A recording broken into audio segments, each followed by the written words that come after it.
Bonjour. Il y a beaucoup de gens qui ont voulu que je débute ma chaîne de YouTube. Je vais en avoir trois. Et celui-ci, c'est Art C'est Beau. L'objectif, c'est de motiver les gens à créer puis se trouver de l'inspiration. Je sais, c'est pas facile, même moi-même. Je me retrouve souvent dans ce pétrin. Qu'est-ce qui m'inspire pas, ça me tente ou ça me tente pas, il y a plein de choses. Donc, bienvenue, je suis heureux que tu sois ici. Cet espace est pour toi, pour nourrir ton imaginaire, réveiller ta créativité, redonner vie à ce que tu portes en toi et depuis toujours. Donc, tu n'as pas besoin d'être artiste, là, ici. C'est vraiment là de motiver tout ce qui est au niveau l'art et la créativité. L'objectif, là, c'est pas de faire la morale, c'est vous partager mon expérience, de partager ce que j'ai appris, mes notions et ce que je fais. Donc, au niveau de promouvoir ma créativité, choses comme ça. Et en tant qu'artiste, les idées, j'en ai. Mais comment s'y prendre pour créer? Parce que je vais vous dire, j'ai souvent j'ai des œuvres que je ne termine pas, je commence, puis je me trouve dans une situation que des choses qui, je ne rappelle pas des obstacles de la vie, mais des choses qui nous arrivent dans la vie qui ne nous permettent pas d'aller tout de suite dans notre création. Donc, souvent, on va voir sur Internet, sur d'autres chaînes de YouTube ou d'artistes, on ne voit pas la réalité nécessairement de l'artiste. Soit qu'il est marié, il y a des enfants, les choses comme ça, la vie de tous les jours, il y a un emploi. Moi, je suis choyé, je suis dans la pédagogie, j'enseigne les arts. Et mon objectif dans mon approche pédagogique, c'est d'encourager les gens à trouver leur créativité, leur thème, leur sujet, comment l'exprimer, aller dans les étapes de création, les choses comme ça. Donc, pas mal tous les jours, je suis dans cet état de pouvoir permettre aux gens le côté créatif et d'enlever ses limites. C'est ça que j'ai décidé de faire avec cette chaîne YouTube Art C'est Beau, parce que l'art, c'est large comme terme. Être artiste, c'est large également. Il y a tellement de sites, il y a tellement de choses. Moi, que je m'identifie, c'est en tant qu'artiste plasticien. Et puis, vous voyez, derrière moi, c'est mon atelier. Il y a plein de choses. C'est bien proche un musée, mon atelier. Donc, c'est important d'être chez soi. Puis, des fois, on n'a pas l'opportunité d'avoir un atelier comme tel, mais un petit coin de votre appartement, de votre maison, dans votre cour arrière. Des fois, c'est une petite remise en arrière, que tu t'es fait un petit coin, et puis l'objectif, c'est de te mettre dans un esprit, dans un état, dans un espace de création. Et puis, c'est pour ça que la même chose au niveau des cours d'art, les choses comme ça, je leur dis aux gens que j'enseigne que l'espace leur appartient. Donc, on partage un espace comme artiste, surtout dans une classe, mais quand ça vient à mon atelier, les gens viennent ici, oui, c'est mon atelier, mais c'est aussi leur atelier, parce qu'il faut vraiment se mettre dans l'espace. C'est ça qui est important. Il y a des gens, ils vont se mettre une chandelle. Moi, j'ai une chandelle qui brûle, j'ai de l'encens, j'ai plein de choses. Des fois, j'ai de la musique. C'est jamais... Dans mon entourage, comme que je suis artiste, je dois avoir des choses qui bougent autour de moi pour me permettre c'est bizarre, hein, de permettre de mettre le focus sur ma création, de me motiver, de mettre une énergie, une atmosphère, une ambiance. Donc, l'objectif, c'est vous parler de ça. Si vous parlez, c'est quoi d'être artiste? Enlever les stéréotypes, enlever toutes les images de beauté, puis tout ça. Moi, je vais vous parler de l'état brut, d'état de la création en tant qu'artiste, puis au niveau d'inspiration pour la création. Parce qu'il y a souvent, on a un blocage. Puis c'est ça que je vais commencer à vous parler. Il y a trois choses que je vais vous parler. C'est le blocage, après ça, le perfectionnisme, le regard des autres, et puis la comparaison. C'est des choses que moi-même, je dois vivre avec à tous les jours, parce qu'il y a plein d'artistes. Hein. Si on regarde sur Pinterest, on regarde tous les réseaux sociaux, sur YouTube, il y a plein d'artistes, tout le monde crée, tout le monde. Puis des fois, en tant qu'artiste, ça peut ça peut nous nuire parce qu'on regarde tous ces artistes-là, puis on dit, bon, on n'est pas comme eux autres, comment ça se fait que je ne peux pas travailler, j'arriverai pas, il y a tellement d'artistes, tellement de créations. Il y a beaucoup de créations, d'artistes, beaucoup de gens inspirés, beaucoup de gens créatifs, tout ça, puis c'est important de le dire. Et puis de vivre comme artiste, c'est un état d'âme. Et puis, je pense que la question d'être artiste, c'est de rien cacher. Donc, quand on voit un espace, surtout au niveau des médias sociaux, on parle des arts, on voit le côté perfectionnisme. Tu sais, on en parle longtemps si on regarde aussi d'autres vidéos qui en parlent ouvertement sur la fausse image que les réseaux sociaux donnent des gens qui partagent des choses sur Facebook, puis tout est beau puis rose et des choses comme ça. Mais la vie est jamais belle, c'est jamais rose. Il y a des moments incroyables dans la vie, il y a de la beauté dans la vie, il y a des choses qui... C'est ça que l'artiste s'inspire d'eux. Et on s'inspire aussi des choses qui sont vraies, qui nous sommes vraiment à cœur. Fait qu'il n'y a pas un artiste pareil, ça, il faut se le dire.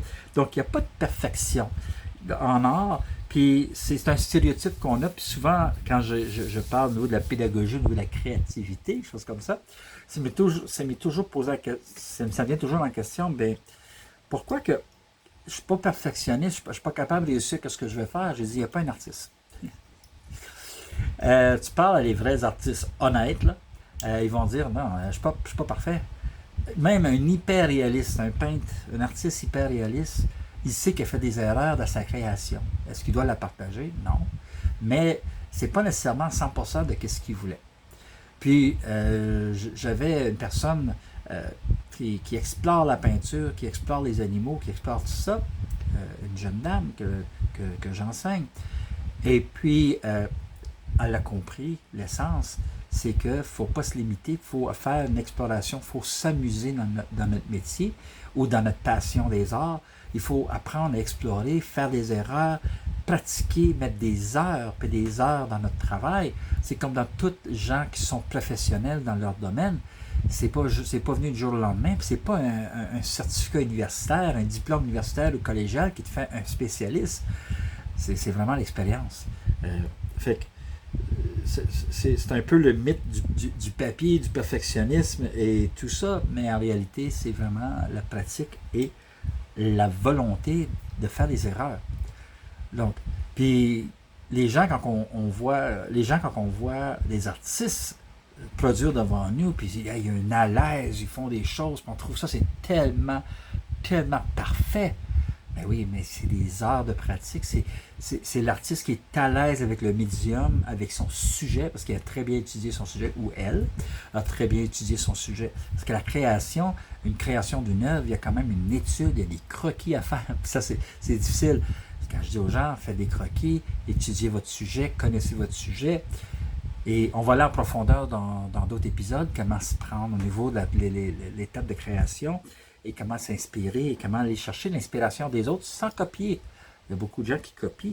C'est correct de copier. Je ne suis pas contre le copiage. Quand c'est longtemps, tu sais, tu copies. Tu ne peux pas signer ces œuvres-là. Tu ne peux pas dire c'est à toi. Tu sais, c'est pratique. Ça, c'est parfait. Mais ça ne t'appartient pas. Mais, comme je dis à des gens, si vous n'êtes pas à l'aise à dessiner encore, tracez. Allez-y, tracez, prenez une feuille et tracez. Puis avec le temps, avec le trait de crayon, avec l'habileté de tracer, on développe une confiance dans notre geste. C'est ça le tracé, puis après ça, on passe au copiage. Puis ça, c'est des étapes de création, c'est des étapes d'apprentissage. C'est comme quand on a appris, quand on était jeune, à écrire l'alphabet, écrire à la main. Ben oui, mais il faut copier quelque chose de quelque part pour apprendre à écrire. Et voilà, les arts, il n'y a rien de l'eau. Les arts est directement lié à la création d'écriture. Puis la continuité et tout ça. Fait que l'art, c'est un langage. Il ne faut pas oublier ça. La peur du regard des autres. Difficile. Moi, j'en viens tous les jours. C'est un problème. Les artistes, on a toujours ce problème-là parce qu'on crée pour partager. Puis le regard des autres, c'est important. Qu'est-ce qu'on craint? C'est le regard négatif, la jalousie. C'est plutôt la jalousie aussi parce que il y a des gens quand on voit quelqu'un qui réussit, ça nous amène de l'angoisse, on se juge, après ça, on passe le jugement sur les autres, et ce jugement-là, c'est basé sur une jalousie. Est-ce que la jalousie, encore une fois, j'ai eu l'expérience, puis j'ai passé à travers des moments difficiles, et puis j'ai eu de l'aide. J'ai eu de l'aide à ce niveau-là. Je m'en cache pas. Et je pense que tout le monde qui ont un trouble peut aller référer de l'aide, chercher quelqu'un dans leur communauté ou quoi que ce soit, dans les services publics, pour trouver une solution à des fois une angoisse qui nous tient à terre, qui nous écrase, puis qui ne nous permet pas d'avancer. Puis j'ai toujours cette crainte-là au niveau de la peur du regard des autres. Puis juste faire cette vidéo ici, je sais, là, il va y avoir ce qu'on appelle des trolls, là, hein? Mais c'est bien correct. Il faut que juste faire ce premier épisode, ça m'en prend beaucoup, énormément de ma part, parce que je crains la réaction des gens, le regard négatif des gens. Mais il faut vraiment se soustraire à ça, il faut vivre notre cœur, il faut vivre notre passion. C'est ça l'ultime but d'un artiste, c'est un langage qui s'exprimer de soi. C'est certain, en tant qu'artiste ou en tant que personne créative, qu'on veut créer des choses, qu'on veut s'exprimer, on n'irait pas plaire à tout le monde. Mais l'objectif, c'est important. Il y a un besoin à l'intérieur d'un artiste pour s'exprimer. Donc, c'est un peu ça le regard des autres. Ça peut être épeurant. Oui. Oui, ça va être épeurant aussi, parce qu'à un moment donné, le sens critique des gens, il y a le sens critique positif. C'est qu'en tant qu'artiste, en tant que tu as besoin d'un feedback, tu as besoin de tout ça pour grandir, puis évoluer, puis changer des choses qui ne fonctionnent pas. Mais qu'est-ce qu'on a peur? C'est le regard très négatif dans le but de nous écraser. Puis ça, il faut que je me le dise aussi, il faut se soustraire à ça, parce qu'il y a beaucoup de gens qui nous entourent, des gens qui vont vouloir entendre notre message, voir nos œuvres, des choses comme ça. Tout ce qu'on fait en tant qu'artiste, il y a toujours quelqu'un qui va l'apprécier et une personne qui ne l'appréciera pas. Donc, il faut vraiment se soustraire à ça, de passer par-dessus.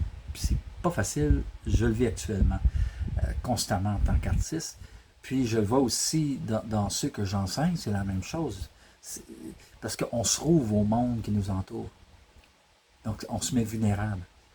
Et c'est ça, la vulnérabilité, c'est pas tout le monde qui est prêt à le faire. Puis lorsqu'on fait le geste, on fait le premier pas de s'ouvrir sur le monde, mais là on se trouve à tous ces jugements-là. Mais là, il faut vraiment vivre avec passion et croire dans qu'est-ce qu'on fait. Donc, et voilà. Donc, la comparaison, on revient à ça, on revient à la perspective et du regard des autres. Et aussi, on se compare. Et souvent, on voit dans la création, on se compare. Tu sais, moi, je me compare pareil, mais pas dans le but d'être en compétition. Puis ça, je suis contre ça, je suis contre la hiérarchie, je suis contre la compétition en art, même dans ma vie, j'ai de la misère avec ça parce que tout le monde a une force, tout le monde a une qualité.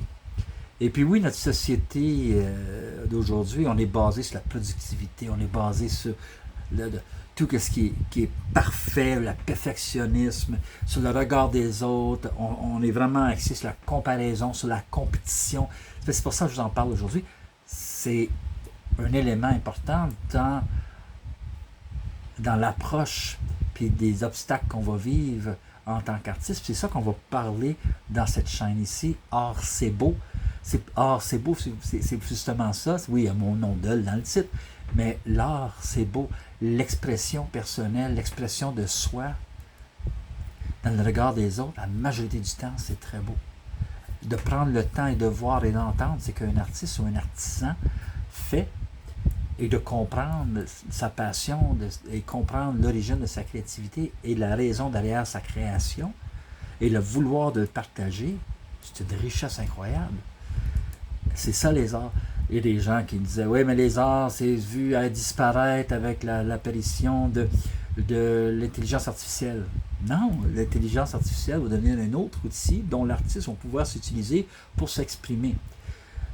Oui, ça va faciliter la tâche. Tu sais, j'ai déjà eu des sculpteurs qui disaient, moi, là, c'est seulement des gouges en pierre ou en ciseaux à bois traditionnels. Et l'autre, il va prendre vraiment un outil électrique, puis pouvoir faire de la gravure, des choses comme ça. L'outil ne change pas l'essence de la création. L'idée principale, l'initiative, l'être humain derrière sa création, ça ne change pas. Les outils peuvent changer. Comme moi, porter ça, je vais embrouiller. J'ai la difficulté de faire des œuvres. Avant, j'avais une très belle vue, je pouvais voir des choses. Avec l'âge, je dois porter des lunettes.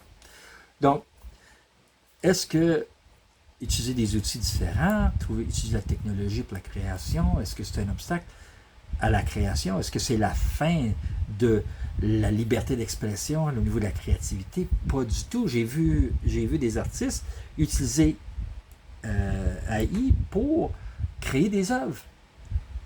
Oui, on peut demander l'intelligence artificielle de nous faire des images puis des vidéos, choses comme ça, mais l'idée essentielle derrière tout ça, c'est le temps qu'on copie, pas quelqu'un d'autre. Puis notre histoire et notre création est originale, est authentique, est unique. On crée une œuvre. Je pense qu'il faut juste changer la perspective. Puis c'est ça la comparaison, c'est là on se compare avec les outils, on se compare avec l'opinion des gens, on se compare avec ce qu'on fait. Oui, il faut comparer notre dernier travail avec le travail qu'on fait là pour voir notre évolution, d'apprendre les techniques, choses comme ça. La comparaison est essentielle.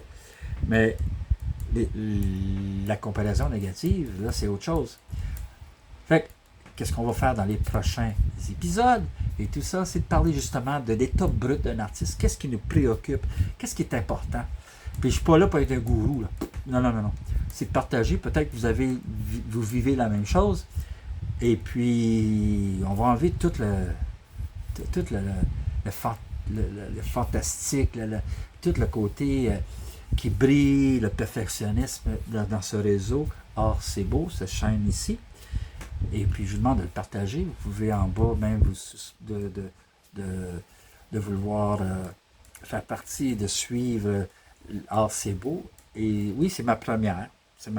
Et puis, il va en avoir d'autres. Donc, c'est important de comprendre ça. Le prochain épisode, oui, c'est tout, je ne vais pas faire ça trop long non plus, c'est créer pour soi d'abord, je n'ai parlé tantôt, donner une priorité dans l'élan et pas dans le résultat. Et aussi créer des petits formats. Et, ouais, il y a quelqu'un qui est venu à mon atelier, puis je fais des œuvres, j'utilise l'argile de faïence, ça fait ça bien proche depuis 30 ans. Puis il y a quelqu'un qui est venu ici qui m'a dit qu'est-ce que tu fais? Il y a un rite, il y a un rituel, il y a une concentration, il y a une méditation dans qu'est-ce que tu fais. J'admire ça. On ne le voit pas nécessairement quand on voit un artiste créer, on voit de la peinture, on voit le pinceau, la main qui va, mais dans tout l'espace, comme tantôt je parlais, se donner une atmosphère, un espace de travail, un espace de création, mais aussi dans les étapes de création, il y a un côté rituel. Pas besoin d'être spirituel, moi je le suis, mais tu n'es pas obligé, mais il y a un rite. Donc je vais vous parler de ça à la prochaine épisode. Donc, je vous envoie un gros bisou, et puis lâchez pas, la création, ça part de nous, et à la prochaine. Salut!